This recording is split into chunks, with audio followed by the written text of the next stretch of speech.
رات کا وقت تھا۔ مجھے باہر سے ایک جانی پہچانی آواز آئی، لیکن اس ٹائم اس آواز کا آنا اور موت کا اعلان ہونا ایک برابر تھا۔ میں نے جب کھڑکی سے باہر جھانکا تو میرے قدموں کے نیچے سے زمین نکل گئی، لیکن ابھی تو شروعات تھی۔ میرا نام ارباز ہے، میں ایک اکیلا انسان ہوں۔ میری ماں بہت پہلے اس دنیا سے چلی گئی تھی اور میرے بابا ہی میرے سب کچھ تھے۔ وہ چارپائی پہ پڑے رہتے تھے۔ ان کی حالت بہت خراب ہو چکی تھی، مگر ان کے دل میں اب بھی میری فکر باقی تھی۔ انہوں نے ساری زندگی بڑی محنت سے دولت کمائی تھی۔ ہمارے پاس اپنا گھر تھا، اچھی گاڑی تھی اور اتنا سرمایہ تھا کہ اگر میں چاہوں تو زندگی آرام سے گزر سکتی تھی۔ لیکن میرے بابا کے دل میں ایک ہی خواہش رہ گئی تھی کہ میں گھر بس آؤں۔ انہوں نے کہا تھا کہ اب میری عمر ہو چکی ہے، پتہ نہیں کب آنکھ بند ہو جائے۔ اس سے پہلے میں چاہتا ہوں کہ تم اپنی زندگی کا نیا آغاز کرو اور میں اپنی آنکھوں سے تمہیں خوش دیکھ سکوں۔ میرے بابا نے میرے لیے اپنی یتیم بھتیجی کرن کا رشتہ طے کر دیا۔ وہ بہت سیدھی سادھی اور خاموش طبیعت کی لڑکی تھی۔ مجھے وہ بالکل پسند نہیں تھی، نہ اس کی باتوں میں کوئی کشش تھی، نہ چہرے میں کوئی ایسی بات جو دل کو بھا جائے۔ وہ ہر وقت جھکی نظریں کیے رہتی، جیسے دنیا سے بے خبر ہو۔ مجھے تو تیز ترار اور بولڈ لڑکیاں پسند تھیں، جو ہنسیں، بولیں، شوخ ہوں اور زندگی میں کچھ رنگ بھر دیں۔ لیکن کرن تو بالکل الٹی تھی۔ وہ بس خاموش رہتی تھی، جیسے کسی نے زبان بند کر دی ہو۔ جب بابا نے کہا کہ یہ میری آخری خواہش ہے تو میں کچھ بول نہ سکا۔ ان کی سانسیں رک رک کر چل رہی تھیں اور ڈاکٹر نے بھی کہہ دیا کہ اب زیادہ وقت نہیں بچا۔ ہسپتال کا کمرہ خاموشی میں ڈوبا ہوا تھا۔ میں بابا کے بستر کے پاس بیٹھا تھا۔ ان کے ہاتھ میں قرآن تھا اور ان کی آنکھوں میں آنسو تھے۔ انہوں نے میری طرف دیکھا اور آہستہ سے کہا کہ بیٹا نقاب پڑھ لو، میں چاہتا ہوں کہ یہ لمحہ میں دیکھ سکوں۔ میں نے کچھ کہنے کی کوشش کی، مگر میری آواز گلے میں اٹک گئی۔ بابا کے کہنے پہ وہاں مولوی صاحب کو بلایا گیا۔ کرن بھی وہیں تھی، سفید دوپٹے میں سر جھکائے بیٹھی تھی۔ بابا کے بستر کے قریب ہم سب کھڑے تھے اور وہ نکاح کے الفاظ بول رہے تھے۔ میری زبان جیسے بند ہو گئی۔ دل نہیں مان رہا تھا، مگر میں مجبور تھا۔ بابا کی خواہش تھی۔ مولوی صاحب نے نکاح مکمل کیا اور بابا کے چہرے پر ایک عجیب سا سکون اتر آیا، جیسے ان کا بوجھ ہلکا ہو گیا ہو۔ انہوں نے میری طرف دیکھا اور کہا اب میں سکون سے جا سکتا ہوں۔ میں نے ان کے ہاتھ پکڑے، مگر وہ ہاتھ آہستہ آہستہ ڈھیلے پڑنے لگے اور چند لمحوں میں وہ ہمیشہ کے لیے خاموش ہو گئے۔ اس دن کے بعد میرے اندر ایک خلا پیدا ہو گیا۔ بابا کے جانے کے بعد گھر جیسے سنسان ہو گیا۔ اب صرف میں اور کرن رہ گئے تھے۔ وہ میری بیوی بن چکی تھی، مگر میرے دل میں اس کے لیے کوئی جذبہ نہیں تھا۔ وہ صبح سے شام تک گھر کے کام کرتی تھی، چپ چاپ کھانا بناتی تھی، صفائی کرتی تھی، نماز پڑھتی تھی اور پھر ایک کونے میں بیٹھ جاتی تھی۔ وہ مجھ سے بات کرنے کی کوشش کرتی تو میں ٹال دیتا، کیونکہ میرے اندر اس کے لیے کوئی دلچسپی نہیں تھی۔ مجھے لگتا تھا جیسے میری زندگی ختم ہو گئی ہے۔ بابا نے تو ہر چیز کا انتظام کر دیا تھا۔ گھر تھا، گاڑی تھی اور ان کی پینشن اور انشورنس کے پیسے ہر مہینے آ جاتے تھے۔ لیکن میں یہ سب چھوڑ کے کچھ الگ کرنا چاہتا تھا۔ مجھے لگتا تھا کہ صرف پیسے سے زندگی نہیں بنتی، اس میں مزہ ہونا چاہیے۔ میں اب زندگی کے مزے لینا چاہتا تھا۔ میں نے سوچا کہ اب میں آزاد ہوں، میرے اوپر کوئی پابندی نہیں رہی، میں جیسا چاہوں ویسا ہو۔ میرے کچھ دوست تھے جو اکثر میرے گھر آتے تھے، وہ سب میری طرح ہی آزاد خیال تھے۔ ان کے ساتھ بیٹھ کے محفلیں جمتی، کہے لگتے اور راتیں دیر تک جاگتے گزرتی۔ انہی میں سے ایک نے ایک دن کہا کہ اب تو شادی کر لی ہے، اب بیوی تجھے دوستوں سے ملنے بھی نہیں دے گی اور تھوڑے دنوں بعد تو ہمیں بھول جائے گا۔ میں نے ہنستے ہوئے کہا ایسا کبھی نہیں ہو سکتا، وہ لڑکی ایسی نہیں ہے، وہ تو میری بات پہ سانس بھی نہیں لیتی۔ میں نے تو ابھی تک اس سے ڈھنگ سے بات تک نہیں کی۔ وہ گھر کے کام کرتی ہے، کھانا بنا دیتی ہے اور پھر اپنے کمرے میں جا بیٹھتی ہے۔ میں نے ان سے کہا کہ کوئی بھی مجھے قید نہیں کر سکتا، میں تو ابھی آزاد ہوا ہوں۔ میرے بابا کی زندگی میں میں ان کے حکموں میں بندھا ہوا ہوں، اب نہ وہ ہے نہ کوئی روکنے والا۔ اب تو میں وہ سب کچھ کروں گا جس کے لیے ہمیشہ دل چاہتا تھا۔ زندگی کو اپنے انداز میں جینے کا وقت آ گیا ہے۔ یہ کہتے ہوئے میرے دل میں ایک انجانی خوشی تھی۔ میں نہیں جانتا تھا کہ آنے والے دن میری سوچ کو بدل دیں گے، مگر اس وقت میں صرف اپنی آزادی کا جشن منا رہا تھا۔ جس طرح ہماری شادی ہوئی تھی ایسا تو ماحول ہی نہیں تھا کہ کوئی یہ کہے کہ اب تمہاری سہاگ رات ہے، جاؤ کمرے میں اپنی بیوی کے پاس جاؤ۔ روشنیوں سے بھرا ہوا کمرہ ہو، خوشبوئیں پھیلی ہوں اور کوئی دل دھڑکنے والا منظر ہو۔ کچھ بھی نہیں تھا، بس ہسپتال کی سفید دیواریں تھیں، بابا کا نحیف وجود تھا، ان کی سانسیں رک رک کر چل رہی تھیں اور مولوی صاحب کے الفاظ گونج رہے تھے۔ نکاح کے وقت نہ میں نے کرن کو ٹھیک سے دیکھا، نہ اس نے میری طرف نگاہ اٹھائی تھی۔ بس ایک خاموش رسم پوری ہوئی تھی۔ بابا نے آنکھیں بند کیں اور تھوڑی دیر بعد وہ دنیا سے چلے گئے۔ ان کے جنازے سے لے کے دفن تک سارے کاموں میں میں اور کرن ایک دوسرے سے بالکل الگ رہے۔ وہ بس چپ چاپ ہر بات پہ ہاں کرتی رہی، جیسے زندگی نے اس کے اختیار ہی چھین لیا ہو۔ اس کے بعد وہ میرے گھر آ گئی اور اب اس بات کو پورا 1 مہینہ گزر چکا تھا۔ میں نے کبھی یہ سوچنے کی زحمت نہیں کی کہ وہ کہاں سوتی ہے، کہاں بیٹھتی ہے، کس حال میں ہے۔ میں تو ہمیشہ اپنے کمرے میں ہی سوتا تھا اور وہ اپنے آپ میں گم رہتی تھی۔ اس نے بھی کبھی میرے پاس آ کے یہ نہیں کہا کہ میں آپ کی بیوی ہوں یا آپ کے ساتھ رہنا چاہتی ہوں۔ نہ اس نے کوئی شکایت کی، نہ کوئی سوال کیا، جیسے اسے تقدیر کے سامنے ہتھیار ڈال دیے ہوں۔ میرا موڈ بھی ایسا نہیں تھا کہ میں کسی گھرداری یا تعلق میں الجھتا۔ میرے دل میں اس کے لیے نہ کوئی چاہت تھی، نہ احساس۔ میں بس اپنی مرضی کی زندگی جینا چاہتا تھا۔ میں نے اپنے دوستوں کو بھی بتایا کہ وہ گھر میں ہے، مگر اس سے میرا کوئی لینا دینا نہیں۔ وہ بس کھانا بنا دیتی ہے اور گھر کے کام کر لیتی ہے۔ بس اتنا ہی رشتہ ہے میرا اس کے ساتھ۔ میں نے اس کا خوب فائدہ اٹھایا۔ جب بھی دوست آتے تھے میں اس سے سب کے لیے کھانا بنواتا تھا۔ کبھی مرغ مسلم، کبھی بریانی، کبھی کباب۔ 5 منٹ بعد میں کوئی نہ کوئی چیز کہہ دیتا کہ چائے بنا دو، یا سالن گرم کر دو، یا پانی لے آؤ، اور وہ خاموشی سے سب کچھ کر دیتی۔ اس کے چہرے پر کبھی ناراضگی نہیں دیکھی، نہ اس نے کوئی بات کہی، جیسے اس کی زبان ہی بند ہو چکی ہو۔ وہ بس میرا حکم سنتی اور پورا کرتی رہی۔ ایک دن ایسا ہوا کہ میں اپنے دوستوں کے ساتھ بیٹھا ہوا تھا۔ ہم سب ہنسی مذاق کر رہے تھے۔ اس دوران وہ باورچی خانے میں چائے بنا رہی تھی۔ میں نے اس کی آواز سنی نہیں۔ وہ شاید بار بار آوازیں دے رہی تھی کہ چائے بن گئی ہے، آ کے لے جاؤ، لیکن میں اپنے دوستوں کے شور میں اس کی آواز سن ہی نہیں سکا۔ کچھ دیر بعد وہ خود ہی چائے لے کے اندر آ گئی، جیسے ہمیشہ کی طرح خاموش تھی۔ اسے ٹرے میز پہ رکھی اور واپس مڑنے لگی۔ میرے دوستوں کی نظریں اس پہ جم گئیں۔ وہ سادہ کپڑوں میں تھی، دوپٹہ سر پہ تھا، چہرے پر شرم اور خاموشی تھی۔ اس کے جانے کے بعد کمرے میں ایک لمحے کی خاموشی چھا گئی۔ پھر ایک دوست بولا کہ تیری بیوی تو دیکھنے میں بری نہیں۔ میں نے ہنستے ہوئے کہا ہاں دیکھنے میں بری نہیں، لیکن بس جاہل ہے، ان پڑھ ہے، گاؤں کی سادہ سی عورت ہے۔ مجھے ایسی عورتیں ذرا بھی پسند نہیں آتی۔ مجھے لگتا ہے کہ ان کے ساتھ زندگی کا لطف ختم ہو جاتا ہے۔ وہ کچھ بولتی ہی نہیں، باتوں میں مزہ نہیں ہوتا۔ میں نے یہ بات ذرا شوخی سے کہی تو میرے ایک دوست نے ہنستے ہوئے کہا اگر تجھے اچھی نہیں لگتی تو ہمیں دے دے۔ میں نے چونک کر کہا کیا مطلب دے دوں؟ کیا کوئی چیز ہے اٹھا کے دے دوں؟ وہ سب ہنسنے لگے، مگر ان کی ہنسی میں ایک عجیب سا مطلب چھپا ہوا تھا۔ ایک بولا ارے یار ہم مذاق نہیں کر رہے، 1 رات کے لیے ہی دے دے، بدلے میں جتنے چاہے پیسے لے لے۔ میں لمحے بھر کے لیے ان کی بات سن کے خاموش ہو گیا۔ مجھے ان کی بات بری بھی لگی اور نہیں بھی لگی بری۔ اس لیے لگی بری کہ وہ میرے رشتے کی توہین کر رہے تھے، اور نہیں لگی اس لیے کہ مجھے لگا وہ مذاق کر رہے ہیں۔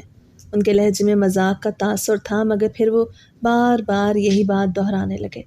ایک کہنے لگا سوچ لے، اس بارے میں ہم منہ مانگے پیسے دینے کو تیار ہیں۔ دوسری طرف سب کے کہے تھے اور میں ان کے درمیان بیٹھا سوچ رہا تھا کہ آخر میں کس راستے پہ نکل آیا ہوں۔ میری زندگی کہاں سے کہاں جا رہی ہے، اور میرے اندر ایک خاموش سوال گونج رہا تھا کہ کیا میں اتنا گر چکا ہوں کہ اب اپنی عزت بھی بیچ سکتا ہوں؟ پھر میں نے سوچا کہ یہ کون سی میری عزت ہے؟ میں نے تو اس کو اپنی عزت بنایا ہی نہیں، میں نے تو اس کو اپنی بیوی کا درجہ ہی نہیں دیا۔ میں سوچنے لگا اگر دوستوں کی بات مان لوں تو زیادہ سے زیادہ کیا ہو جائے گا؟ اس لڑکی کے آگے پیچھے تو کوئی نہیں تھا، نہ کوئی ماں باپ، نہ کوئی بھائی جو سوال کرے کہ وہ کہاں گئی تھی یا کس کے ساتھ تھی۔ وہ تو بس میرے گھر میں ایک سائے کی طرح رہتی تھی، کھانا پکاتی تھی، برتن دھوتی تھی اور پھر خاموشی سے اپنے کمرے میں چلی جاتی تھی۔ میں نے دل ہی دل میں سوچا کہ میں نے تو اسے اپنی بیوی نہیں بلکہ ایک نوکرانی بنا رکھا ہے۔ اس کا وجود میرے لیے بس اتنا ہی تھا کہ وہ میرے حکم پہ کام کرے اور میرے دوستوں کے سامنے میرا روب قائم رہے۔ میرے دماغ میں دولت کی لالچ نے ایک ایسا جال بچھایا جس میں میری عقل پھنس گئی تھی۔ میں خود سے کہنے لگا کہ جب میں اتنے پیسے خرچ کر رہا ہوں تو کسی نہ کسی طرح تو یہ پورے کرنے ہوں گے۔ بابا کی پینشن اور انشورنس کے پیسوں سے تو میری عیاشی نہیں چل سکتی تھی۔ دن رات کے خرچے بڑھتے جا رہے تھے۔ دوستوں کے ساتھ پارٹیوں کا شوق ایسا تھا کہ اب ان کے بغیر دل ہی نہیں لگتا تھا۔ میرے سب دوست شادی شدہ تھے، ان کے گھروں میں کوئی پارٹی نہیں ہو سکتی تھی۔ کسی کی بہنیں تھیں، کسی کی ماں تھی، کوئی جوائنٹ فیملی میں رہتا تھا، لیکن میرا گھر خالی تھا۔ نہ ماں، نہ باپ، نہ کوئی پوچھنے والا، بس میں اکیلا تھا۔ اس لیے ان سب کو میرا ہی گھر ان پارٹیوں کے لیے ملا، اور مجھے بھی ان محفلوں کی عادت پڑ گئی۔ ہنسی مذاق، شور شرابہ، کہے اور نشے کی محفلوں کے بغیر اب میرا وقت کٹتا نہیں تھا۔ ایک دن میں نے دل میں فیصلہ کر لیا کہ دیکھ لیتے ہیں کہ ان کی بات آخر کتنے پیسے دینے کو تیار ہے۔ میں نے ان سے کہا، ٹھیک ہے بتاؤ پھر کتنے دو گے؟ وہ سب 5 لوگ تھے اور سب امیر گھرانوں سے تعلق رکھتے تھے۔ انہوں نے کہا، ہم 50 ہزار روپے دیں گے۔ میں ہنسا اور کہا، نہیں یار، اگر کوئی گرل فرینڈ ہوتی تو شاید میں مان بھی جاتا، لیکن وہ تو میری بیوی ہے، چاہے دل سے نہ ہو مگر کاغذوں میں ہے۔ وہ لوگ ایک دوسرے کو دیکھ کر ہنسنے لگے، پھر ایک نے کہا، چل پھر 1 لاکھ دے دیتے ہیں۔ میں نے ان کی طرف دیکھا اور کہا، 1 لاکھ بھی دو تو اگلی 2 پارٹیوں کا خرچ بھی تم لوگ اٹھاؤ۔ انہوں نے فوراً کہا کہ اور نہیں تو کیا، ہمیں منظور ہے۔ میرے اندر جیسے ایک طوفان سا اٹھ رہا تھا، ضمیر کی آواز بھی کہیں بہت نیچے دب چکی تھی، مگر لالچ نے ساری حدیں پار کر لیں۔ میں نے کہا، لیکن یہ کام یہاں نہیں ہوگا، میرے گھر میں کوئی گواہ نہ بن جائے، کوئی بات پھیل گئی تو مسئلہ ہو جائے گا۔ وہ کہنے لگے، ٹھیک ہے، ہم ایک جگہ طے کر لیتے ہیں۔ اور پھر انہوں نے مجھے ایک جگہ بتائی جو شہر کے کونے میں ایک سستا سا ہوٹل تھا۔ رات کے وقت میں نے کرن سے کہا کہ میرے ساتھ چلو۔ اس نے ہمیشہ کی طرح بغیر کچھ پوچھے سر ہلا دیا۔ وہ دوپٹہ سر پہ رکھ کے میرے پیچھے چل پڑی۔ میں نے گاڑی چلائی اور ہم اس ہوٹل کے باہر پہنچ گئے۔ وہاں اندھیرا پھیلا ہوا تھا اور باہر کوئی خاص رونق نہیں تھی۔ میں نے اسے کہا، تم اندر جا کے بیٹھو، میں بھی آتا ہوں۔ وہ اندر گئی تو کمرے میں جا کے کونے میں بیٹھ گئی۔ میں نے اس کے چہرے پہ نظر ڈالی، وہ معمول کی طرح خاموش تھی، جیسے اسے کسی بات کا اندازہ ہی نہ ہو۔ میں نے دل میں کہا، کیا فرق پڑتا ہے، اس کے لیے تو سب کچھ ایک سا ہے۔ میں باہر نکل آیا۔ میرے دوست پہلے سے باہر کھڑے تھے، ان کے چہروں پر ایک عجیب سی خوشی تھی۔ میں نے ان سے کہا، یاد رکھنا، صبح ہونے سے پہلے اسے واپس چھوڑ دینا۔ وہ بولے، فکر نہ کر، سب خیال رکھا جائے گا۔ میں نے ان کی طرف دیکھا اور سر ہلا دیا، پھر گاڑی میں بیٹھ کے سیدھا اپنے گھر واپس آ گیا۔ راستے بھر دل میں ایک عجیب سا بوجھ تھا، لیکن پیسوں کا خیال آتے ہی وہ بوجھ جیسے ہلکا پڑ گیا۔ میں اپنے آپ کو تسلی دیتا رہا کہ اب کچھ دن آرام سے گزریں گے۔ 5 لاکھ روپے کمانا کوئی آسان بات نہیں ہوتی۔ میں نے تو آج تک 1 روپیہ بھی اپنے ہاتھوں سے نہیں کمایا تھا۔ گھر آ کے میں نے دروازہ بند کیا، کمرے میں گیا اور الماری سے خالی بیگ نکالا، پھر میز پہ بیٹھ کے نوٹ گننے لگا۔ ایک ایک نوٹ میرے ہاتھ سے گزرتا تو دل میں ایک عجیب سا نشہ سا دوڑ جاتا، جیسے میں دنیا کا سب سے ہوشیار آدمی ہوں، جیسے میں نے زندگی کا سب سے بڑا سودا کر لیا ہو۔ میں نے نوٹوں کے بنڈل ترتیب سے رکھے، 5 بنڈل تھے اور ہر بنڈل پر 1 لاکھ لکھا تھا۔ میں ان نوٹوں کو بار بار گن رہا تھا، انگلیوں سے ان کی کھرکھراہٹ سن رہا تھا اور دل ہی دل میں حساب لگا رہا تھا کہ ان پیسوں سے کتنی پارٹیاں ہو سکتی ہیں، کتنی راتیں بے فکری میں گزر سکتی ہیں۔ رات گہری ہوتی جا رہی تھی، میں تھکن سے چور ہو چکا تھا۔ میں نے نوٹ میز پہ ہی چھوڑے اور بستر پہ لیٹ گیا۔ نیند اور سکون دونوں ہی جیسے پیسوں کے بھروسے پہ آ گئے تھے۔ میں یہ سوچتے سوچتے سو گیا کہ کل صبح سب کچھ ٹھیک ہوگا اور میری زندگی پہلے سے بھی زیادہ آسان ہو جائے گی۔ مجھے خبر نہیں تھی کہ وہ رات میری زندگی کا سب سے اندھیرا موڑ بننے والی تھی۔ میری آنکھ کھلی تو صبح ہونے والی تھی۔ میں نے دیکھا میرے دوست ابھی تک نہیں اٹھے تھے۔ میں نے سوچا کہ خود ہی وہاں چلا جاتا ہوں اور اپنی بیوی کو لے آؤں گا۔ میں اس طرف گیا تو دروازے پہ دستک دی۔ میرے دوست گھبرائے ہوئے باہر آئے، ان کے چہروں پر خوف تھا۔ میں نے حیران ہو کے پوچھا، کیا ہوا ہے؟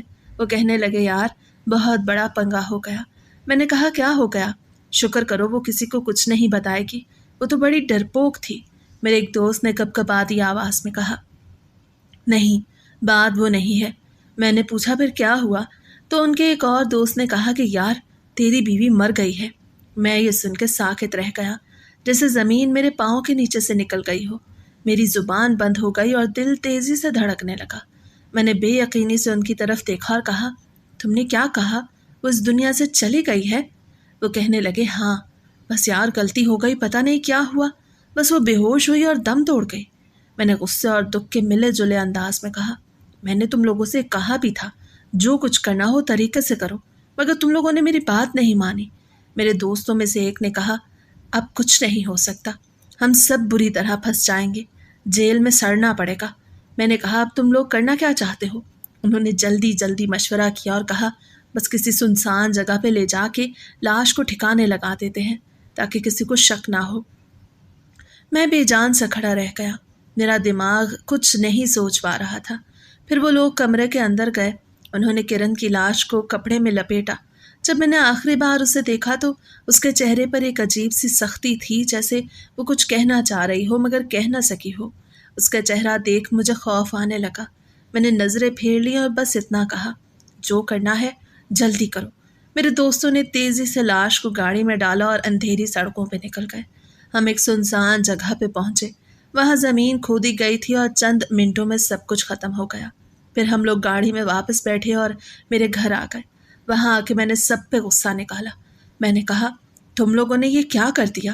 میں نے تو کہا تھا کچھ غلط نہ کرنا۔ کہنے لگے اب بس کر جا، ہم نے تجھے پہلے ہی ₹1,00,000 دیا تھا، 1,00,000 اور دے دیں گے، زبان بند رکھنا۔ میں نے کہا بات پیسوں کی نہیں، اگر میں پکڑا گیا تو سب کچھ ختم ہو جائے گا۔ وہ بولے کوئی نہیں پکڑا جائے گا، اگر ایک پھنس بھی گیا تو ہم سب اسے بچا لیں گے، ہم دوست ہیں، بس گڑبڑ ہو گئی لیکن سب ٹھیک ہو جائے گا۔ ان لوگوں نے میرے اکاؤنٹ میں اور پیسے بھیج دیے جیسے یہ کسی کھیل کا حصہ ہو۔ ان کے چہروں پر افسوس نہیں تھا، صرف ڈر تھا کہ کہیں کوئی مسئلہ نہ بن جائے۔ وقت گزرتا گیا، 1 ہفتہ بیت گیا، کسی نے کچھ نہیں کہا، نہ کسی نے کچھ پوچھا۔ ہم سب نے سوچا اب خطرہ ٹل گیا ہے، معاملہ دب چکا ہے، اور ہم نے خود کو مطمئن کرنے کے لیے یہی یقین کر لیا۔ پھر ایک دن میرے ایک دوست نے کہا کہ کیوں نہ ایک چھوٹی سی پارٹی رکھ لیں تاکہ دماغ تھوڑا ریلیکس ہو جائے۔ سب نے حامی بھر لی اور طے ہوا کہ پارٹی میرے گھر پہ ہی ہوگی، جیسے کچھ ہوا ہی نہ ہو، جیسے کسی نے کسی کی جان نہ لی ہو، ہر کسی کا ضمیر سو گیا ہو۔ ہم لوگ بھول چکے تھے کہ صرف 1 ہفتہ پہلے کیا ہو چکا ہے۔ گھر پہ سارا سامان منگوا کے ہم نے پارٹی کی تیاری شروع کر دی، جیسے کچھ ہوا ہی نہ ہو۔ ہر ایک کے چہرے پہ ہنسی تھی، سب اپنے اپنے انداز میں خوش دکھائی دے رہے تھے۔ کسی کو یہ احساس نہیں تھا کہ ہم نے ایک انسان کو دنیا سے رخصت کیا ہے، بلکہ ایسا لگ رہا تھا جیسے ہم کسی کامیابی کا جشن منانے والے ہوں۔ میں خود بھی ان سب کے ساتھ بیٹھا تھا، مگر دل کے کسی کونے میں ایک دھندلا سا خیال آیا کہ اگر کرن زندہ ہوتی تو سب کے لیے کوئی نہ کوئی خاص چیز ضرور بناتی۔ وہ ہمیشہ چاہتی تھی کہ گھر میں خوشی ہو، وہ سب کے لیے اپنے ہاتھوں سے کچھ نہ کچھ پکاتی۔ لیکن یہ خیال ایک لمحے کے لیے آیا اور پھر غائب ہو گیا، جیسے میری یادداشت نے بھی کرن کو بھلا دیا ہو۔ پارٹی شروع ہوئی، سب کھانے پینے میں لگے ہوئے تھے، ہنسی مذاق چل رہا تھا، شور شرابہ گونج رہا تھا۔ اس دوران میرے ایک دوست اکرم کا موبائل بجا، وہ فون اٹھا کے باہر گیا، کہنے لگا سگنل نہیں آ رہے، تھوڑی دیر میں آتا ہوں۔ ہم سب اپنی باتوں میں مشغول رہے، وقت گزرتا گیا مگر اکرم واپس نہ آیا۔ پھر ہمیں باہر سے کوئی عجیب سی آواز سنائی دی، جیسے کسی نے زور سے زمین پہ کچھ پھینکا ہو۔ ہم نے زیادہ دھیان نہیں دیا، سوچا شاید کوئی گزرنے والا ہوگا یا کوئی جانور بھاگ گیا ہوگا۔ لیکن جب اکرم کافی دیر تک واپس نہ آیا تو دوسرا دوست اٹھا اور بولا میں دیکھ کے آتا ہوں کہ وہ کہاں رہ گیا۔ وہ باہر گیا اور کچھ ہی لمحوں بعد اس کے چیخنے کی آواز آئی۔ ہم سب گھبرا کے باہر دوڑے اور جو منظر ہمارے سامنے تھا وہ دیکھ کے ہمارے قدم لڑکھڑا گئے۔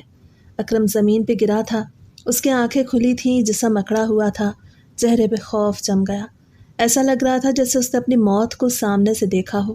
اس کے گلے پہ نشان تھے جیسے کسی نے ہاتھ سے دبایا ہو یا کوئی سخت چیز لپیٹی گئی ہو۔ ہم سب کے چہرے زرد پڑ گئے، سب ایک دوسرے کو دیکھنے لگے، کوئی سمجھ نہیں پا رہا تھا کہ یہ کیا ہو گیا۔ ہم لوگ تو بس ایک عام سی پارٹی کر رہے تھے، پھر اچانک یہ سب کیسے ہو گیا؟ کون ہمارے گھر میں آ گیا اور یہ سب کر کے چلا گیا؟ اگر آیا بھی تو کیوں؟ اکرم کا کسی سے کوئی جھگڑا نہیں تھا، نہ کوئی دشمنی، پھر یہ سب کس نے کیا؟ ہم سب نے جلدی سے اس کے گھر فون کیا، وہاں قیامت مچ گئی۔ اکرم کے ماں باپ رونے لگے، اس کے بھائی بہن چیخنے لگے، وہ سب بھاگے بھاگے ہمارے گھر پہنچے اور پولیس کو بھی ساتھ لے آئے۔ پولیس نے گھر کو گھیر لیا، سوالات کی بوچھار شروع ہو گئی۔ کس وقت اکرم باہر گیا، کتنی دیر گزری، آواز کہاں سے آئی، تم لوگ کہاں تھے؟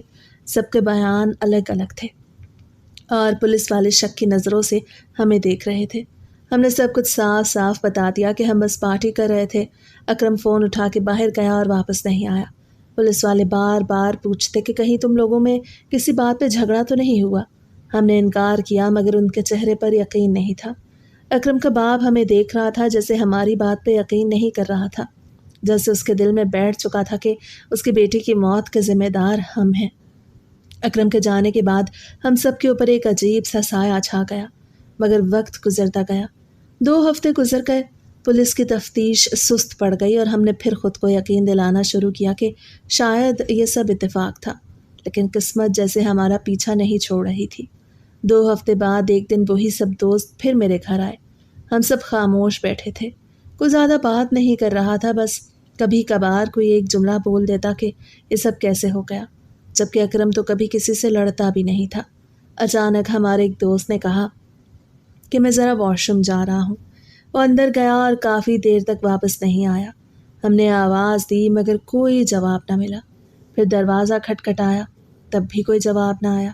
آخر ہم نے دروازہ توڑ دیا اور جو منظر دیکھا وہ ناقابل یقین تھا۔ ہمارا دوست فرش پہ گرا ہوا تھا، پانی ابھی تک نل سے بہہ رہا تھا مگر وہ نہانے گیا ہی نہیں تھا۔ اس کے کپڑے ویسے ہی تھے جیسے وہ بیٹھا ہوا تھا، مگر وہ اب اس دنیا میں نہیں تھا۔ ایسا لگ رہا تھا جیسے کسی نے اس کے منہ پہ ہاتھ رکھ کے اسے دبا دیا ہو یا کسی طاقت نے اندر ہی اندر اس کی سانس روک دی ہو۔ اس کے چہرے پر بھی ویسا ہی خوف تھا جیسا اکرم کے چہرے پر تھا۔ پھر وہی شور مچ گیا، پولیس بلائی گئی، بیان دیے گئے، سوال پوچھے گئے، سب کچھ میرے ہی گھر میں ہو رہا تھا۔ لوگ ہمیں ایسے دیکھ رہے تھے جیسے ہم کسی بڑے جرم میں ملوث ہوں، مگر میرے خلاف کوئی ثبوت نہیں تھا۔ پولیس بھی کچھ سمجھ نہیں پا رہی تھی کہ 4 ہفتوں کے اندر 2 نوجوان لڑکے اچانک ایسے کیسے مر سکتے ہیں۔ یہ سب کچھ اب میرے لیے خوفناک خواب بنتا جا رہا تھا، ایک ایسا خواب جو ختم ہونے کا نام نہیں لے رہا تھا، جیسے کوئی ان سب کے پیچھے ہے، جیسے کوئی ان سے بدلہ لے رہا ہو، جیسے کرن کی روح ابھی تک چین میں نہ ہو۔ اب ہم 4 دوست رہ گئے، مجھے ملا کر۔ حالات اب بہت ہی خراب ہو چکے تھے، ہر ایک کے دل میں خوف بیٹھ گیا، ہم سب کے چہروں سے مسکراہٹیں غائب ہو گئیں، سب کے دل میں ایک ہی سوال کہ آخر یہ سب ہو کیا رہا ہے۔ میرے ایک دوست نے کانپتی ہوئی آواز میں کہا کہ کہیں یہ سب کچھ کرن تو نہیں کر رہی۔ میں چونک کر اس کی طرف دیکھنے لگا، پھر زبردستی ہنسی نکالنے کی کوشش کی اور کہا، پاگل ہو گئے ہو، وہ کیسے کر سکتی ہے؟ ہم لوگوں نے خود اسے دفنایا تھا، اپنی آنکھوں سے دیکھا تھا کہ وہ اس دنیا میں نہیں رہی، پھر اس کے آگے پیچھے کوئی نہیں تھا، اسے کوئی جانتا بھی نہیں تھا، تو وہ واپس کیسے آ سکتی ہے؟ یہ سب باتیں بے وقوفی ہیں، لیکن اندر سے میرا دل بھی کانپ رہا تھا۔ میں ماننے کو تیار نہیں تھا، لیکن دل کے کسی کونے میں شک کی ایک چھوٹی سی چنگاری ضرور جاگی تھی۔ ہم سب اس وقت میرے گھر پہ نہیں تھے، بلکہ شہر کے ایک کیفے میں بیٹھے تھے۔ ہم نے فیصلہ کیا تھا کہ اب میرے گھر پہ نہیں ملیں گے کیونکہ پچھلے دونوں واقعات وہیں ہوئے تھے۔